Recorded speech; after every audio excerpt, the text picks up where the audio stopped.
ยังเวลาอีก8 นาทีจะเริ่มต้นการแสดงเพราะฉะนั้นประชาสัมพันธ์ถึงภาคส่วนศิลปากรทุกภาคส่วนกาเกียมมื้อนี้จะปฏิบัติตามโมงเวลาอย่างเคร่งครัดเวลา7:00จะได้เคารพแต่ละแขวงแต่ละกรมกองท้องถิ่นก็ได้ดำเนินพิธีการติดตามการถ่ายทอดสดของพวกเขา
เคาร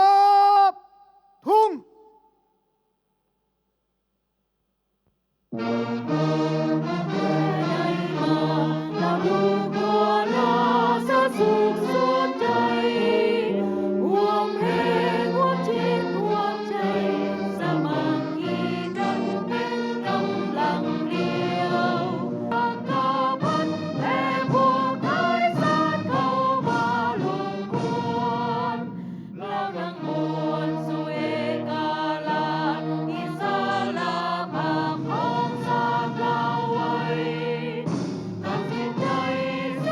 ที่การใหญ่คณะบริหารงานศูนย์กลางพรรคคอมมิวนิสต์เวียดนามขอแสดงความสมเสยอย่างสุดอกสุดใจ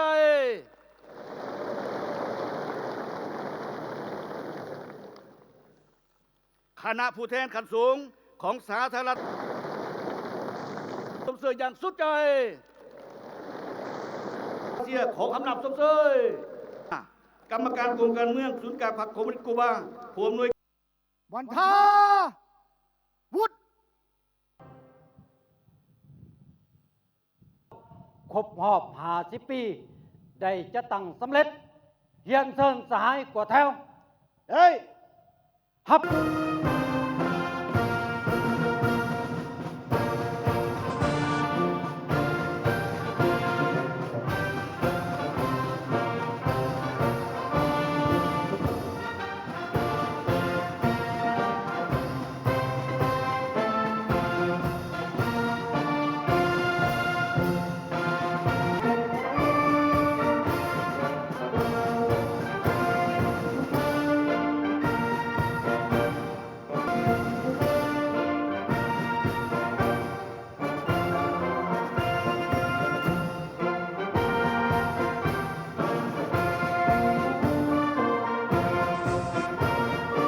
สบายดีบรรดาทหารสบายดีอวยพรบรรดาทหารจงมีสุขภาพเข้มแข็งนำใจวันศาสตร์ที่2 ธันวามันยืน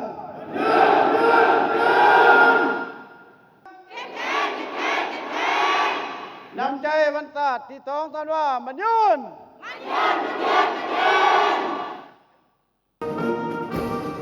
ก้าวเดินเข้าสู่หน้าผักใส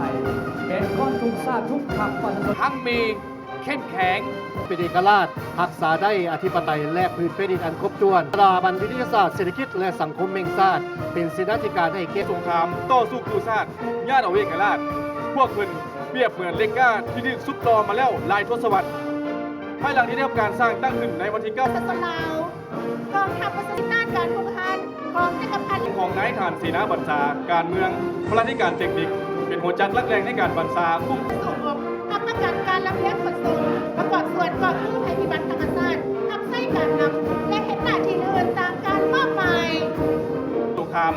ริงแล้วย่ำใดก็ได้เคียงบ่าเคียงไหลกับเพศชายประกอบส่วนเป็นทหารราชกองร้อน และเลี้ยงขนส่งเสบียงอาหารอาวุธ เราพบสื่อข่าวได้ทำการสร้างตั้งขึ้นในวันที่2เป็นครูแก้วตาทิพย์เป็นตัวแทนไทยแก่เพื่อนน้องทหารดีกองด้วยโดดจ้อง306กองพันใหญ่จะสุทธิสาการมีความให้ทั้งมีเข้มแข็ง ก่อนน้องน้อยโรงเรียนวัฒนธรรมชนเผ่าของทัพ ความสงบในทำการป้องกันความสงบปาสลาวที่มีท่าแท้คมนิยม ขอเสียงตบมือต้อนรับการแสดงฝูงบิน มี 17 สี่ลำ ประกอบมี